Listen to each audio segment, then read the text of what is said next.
Hi Cancer, this is Job. Welcome po sa ating channel. By the way Cancer, this is timeless reading. Gamitin ang reading na ito bilang gabay lamang. Kung naka-resonate kayo, comment down. Tandaan, ito ay general reading po. Cancer, kunin nyo lang po kung ano ang naka-resonate sa iyo. Kung ano ang naka-resonate sa iyo. This is for you, Cancer.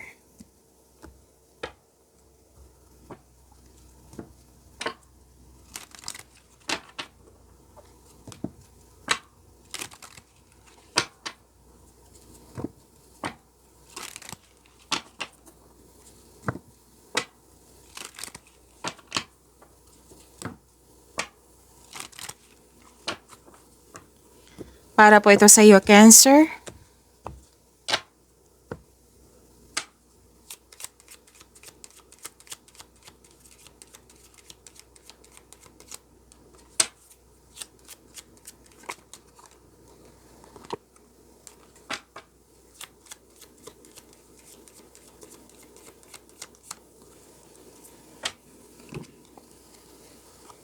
Okay, prosperity is yours, Cancer. Career stability, may dumating na opportunities, project ba ito na bibigyan mo lang long-term plans? Oo. Mukhang may nag-o-observe kayo sa isang bagay, sa isang tao, or sa isang sitwasyon. Or pwedeng ibang tao to. Oo. Pero may nakita ko dito na mahilig magmanipula, na malapit sa iyo, na may gusto siyang kunin sa iyo. Ano yung kunin niya, Miss Jove? Maaring agawin yung tao, gawin niya yung opportunity, maaring may kukunin siya sa iyo na isang bagay, opportunities, ideas, pwede. So mag-ingat kayo sa kanya. You have the power, authority, and protection. Nakikita ko dito yung pag-uusap sa malaking negosyo, sa career and finances, at may malaking influence ang isang mother figure. Oo. Tapos you have strength. Oo. Nakikita ko dito na ma-overcome yung mga challenges po.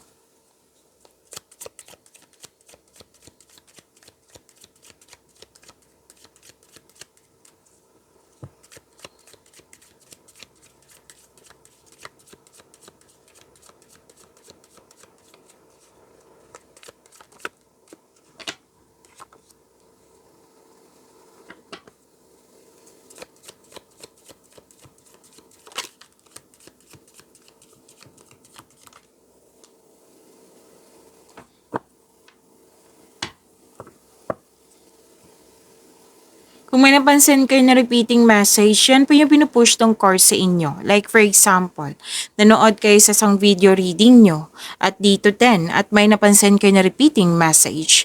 Yan po yung pinupush tong course sa inyo na kailangan yung bigyan ng atensyon, solusyon at aksyon kung maaari po. So na yung energy ni Cancer.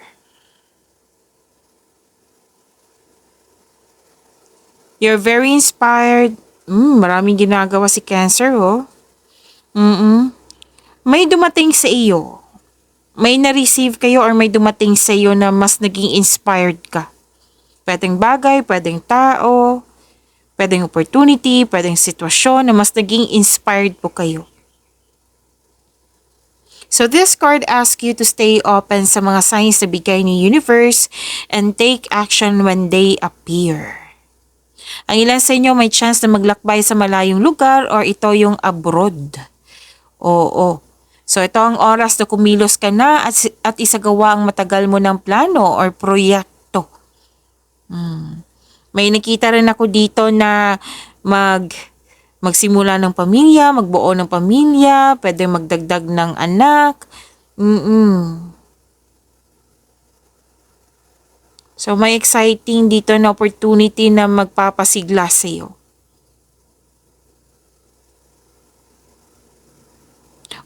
May recognition dito, oh. Yung mga ginagawa mo dyan, na-recognize sa mga tao. At soon, mabubunga na yung mga ginagawa dyan. Mag-harvest din kayo. May nakita kasi ako dito financial growth and stability.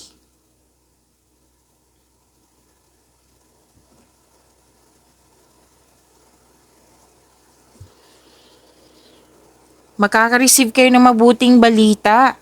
Oo, may application kayo. Oo, na na-process nyo before, like job application, scholarship application, loan application, any kind of application, matatanggap po kayo. Ang ilan sa inyo, kakasimula lang sa trabaho. Or sa negosyo. Sabi ng card, tutukan nyo po ito. Okay. Tutukan nyo po ito kasi nakikita ko dito na magkakaroon ng self and financial growth. Dalawang card kasi nagsabi dito. So, action para magkaroon ng financial growth. So, most likely, yung dalawang card nito, nakaspend yung energy mo, kasi na-energy to eh. Energy po ito. Nag-spend sa yung career and money. Mag-iingat daw kayo sa paggawa ng plano para magtagumpay ito. Ang ilan sa inyo dinedevelop nyo yung hobbies nyo, yung skills nyo, kasi you want financial growth. Kaya, pwedeng nag-aaral kayo or dinedevelop nyo yung hobbies nyo or skills nyo para pandagdag income. Ang ganda nito kasi you are putting effort without rushing.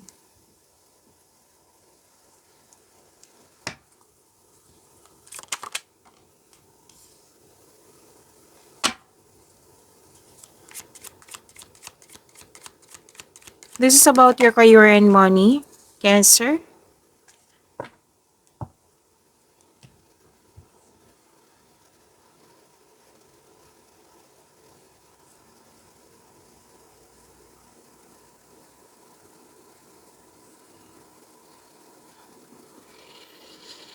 Wow, makaka-receive ka ng malaking pera, oh.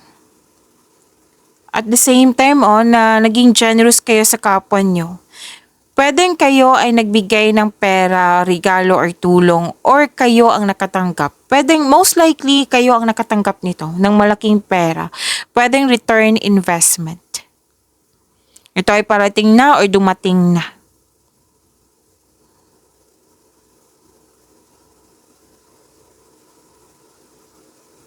May promotion din ako nakikita dito. Pwedeng pagtaas ng sweldo, ng allowance, ng kita, posisyon.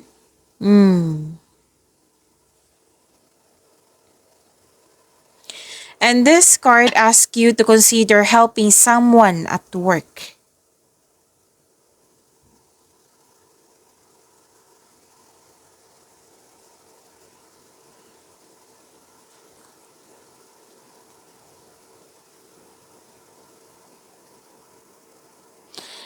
Okay. May nakita kasi ako ditong pwedeng naalala nyo to na bitbit mo hanggang ngayon or pwedeng mangyayari ngayon na sana ma-overcome nyo. Kasi may loss of connection or loss of things or loss of opportunity. So this card tells you na i-release mo yung negativity, palitan mo ng positivity, Cancer. Okay? Think positive. Magtiwala sa kung ano ang darating. Kung hindi ka comfortable ngayon, sabi ng card, makukuha mo ang kailangan mo. Mag-focus kayo sa mind healing instead of suffering. Kung may challenge na naganap, ma-overcome nyo rin ito. Kung may bit-bit mo, may nangyari sa nakaraan na hindi mo siya lubusang tanggap, you have to let it go. Make change.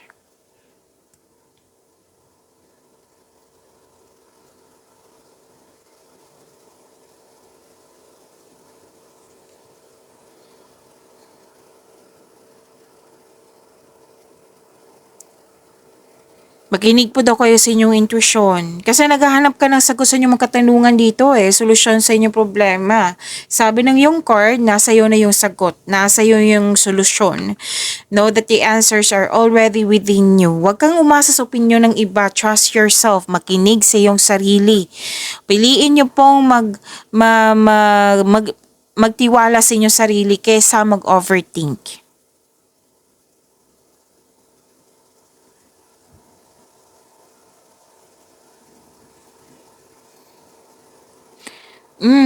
May nakita ko dito signing of contract. Or kung walang signing of contract, pwedeng deal, promises, commitment, agreement. Gamitin nyo po yung inherent skills nyo para makagawa kayo ng opportunity. Kung may balak kayo mag-start ng negosyo, may go signal dito. So, may negotiation dito ha sa career and money nyo. Any kind of negotiation, basta naka-align sa inyong career and money. Oo. So, magkakaroon po siya ng successful agreement. And sabi ng card, granted yung manifestation mo. Gamit na gamit yung skills mo ngayon. Sobrang busy mo. May mga pagbabago pero na-adapt nyo po ito. Kasi nakitang-kita ko yung confidence mo dito.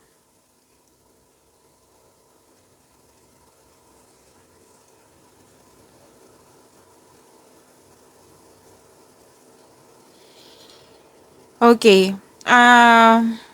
Parang hinihintay ka dito. Naghihintay ka ng feedback from your client, boss, or new employer. At very excited ka sa offer na ito na kailangan lang maghintay. So, sabi ng card dito, habaan ng pasensya. Pero darating naman to eh. Pwedeng dumating na ngayon or parating na ito. Basta po yung parating na balita sa iyo, huwag magpadalos-dalos, alamin at isipin ang susunod na hakbang. Tapos gawa kayo ng matibay na plano kasi makatulong ito sa pagpa-increase ng iyong confidence.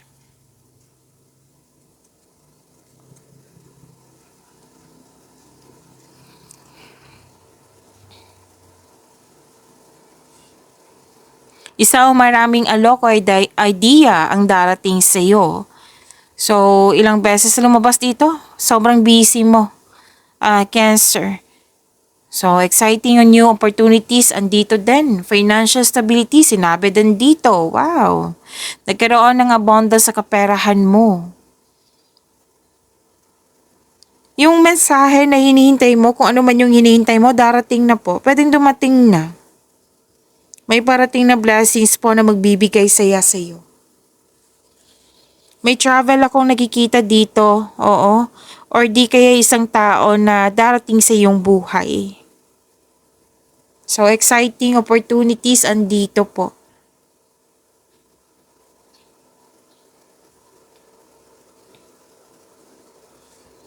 Satisfaction and abundance. May natapos kayong project? Mga ginagawa dyan na sobrang saya mo? Satisfied ka sa naabot mong completion?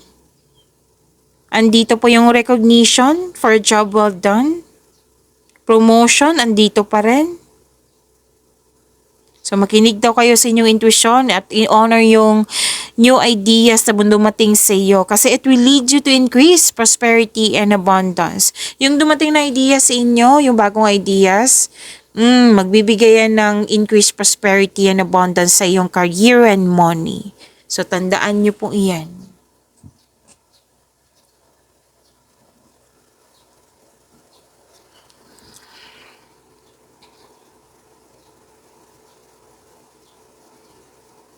Okay. Thankful ka sa mga biyayang natanggap. You have overflowing abundance, successful and satisfied sa buhay. Kasi satisfaction and abundance to eh.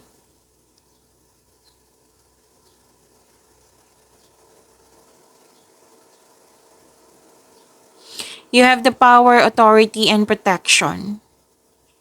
Yes, magaling kayo na leader, sabi ng iyong card.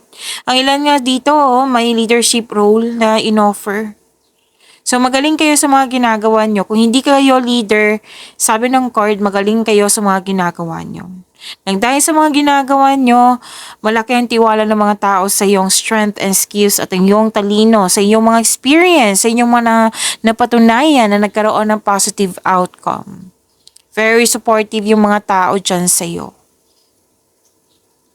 You're making tremendous progress sa iyong career.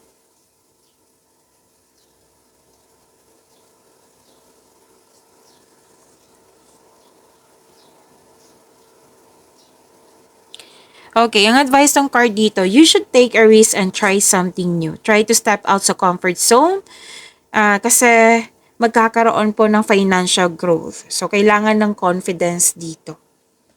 And this is new journey.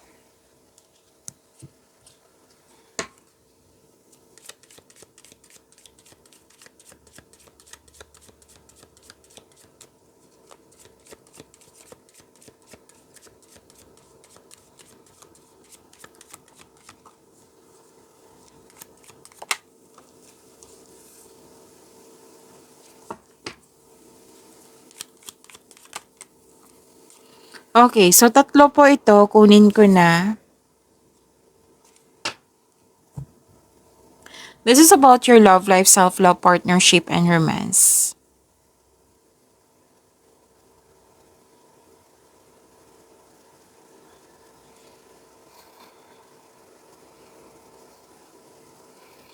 Okay.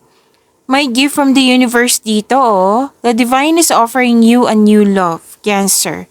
May parating na bagong pag-ibig which can arrive in many forms. Natandaan niyo yung sinabi ko kanina na may darating sa'yo na bagong tao. Oo, andito rin po.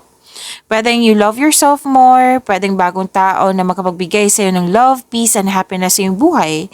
Pwedeng bagong relasyon din to. Bagong kaibigan. So this card asks you to be open sa pag-receive ng gift na ito. Okay? Open your heart and receive the emotions around you. May nakita rin ako ditong renewal of love, nagkabalikan,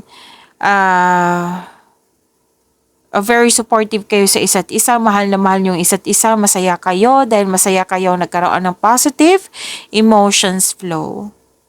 May nakita rin ako ditong buntes, makakatanggap ka ng balita na may buntes or the arrival of a new baby.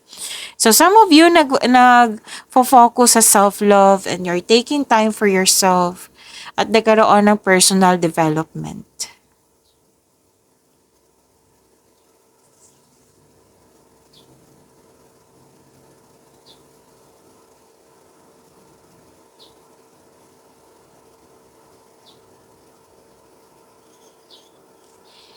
Okay. Para sa mga single, you need time alone. Parang perfect time sa iyo na maglaan ng oras. Yung ayaw mo munang makipagrelasyon kasi gusto mo mag-focus sa iyong sarili.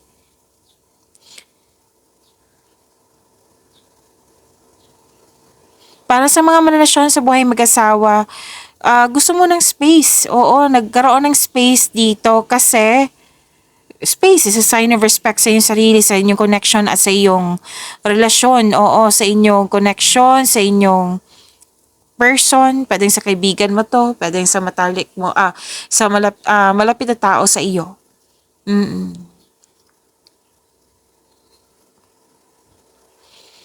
Naghahanap kayo ng sagot sa inyong mga katanungan dito. Same pa rin yung sinabi dito ng card na nasa iyo na yung sagot, nasa iyo na yung solusyon.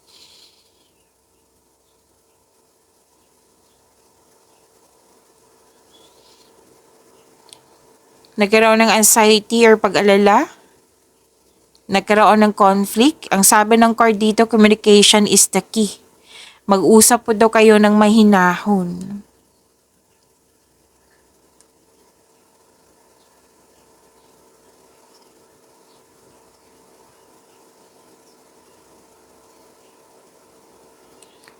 Okay, sa mga relasyon sa buhay mag-asawa, magiging stable naman. Oo, magiging stable. At sa mga single dyan, nag-iisip ka dito ng romantic partner who is fun and outgoing, talkative, and ready to have adventures.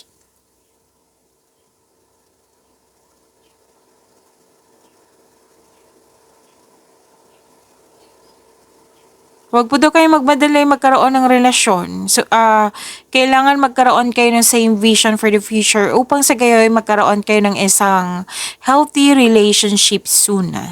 Sa mga relasyon sa buhay mag-asawa, okay, mag-create kayo ng solid foundation, mag-establish kayo ng kahit anong plano para sa iyong pag-level up.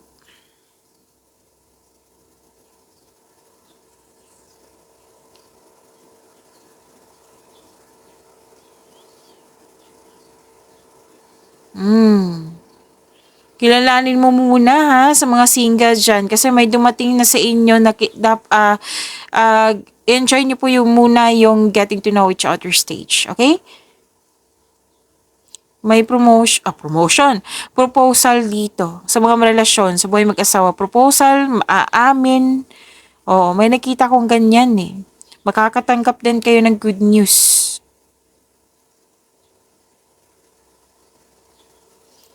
And nagkaroon ng healing. Oo, you're working on a healing journey. Nagkaroon ng healing. May mag-live-in, may maglipat ng bahay, may magbuo talaga ng pamilya po. Pag-imani niyo po yung blessings sa binigay sa inyo, Cancer. See you tomorrow. Maraming salamat po.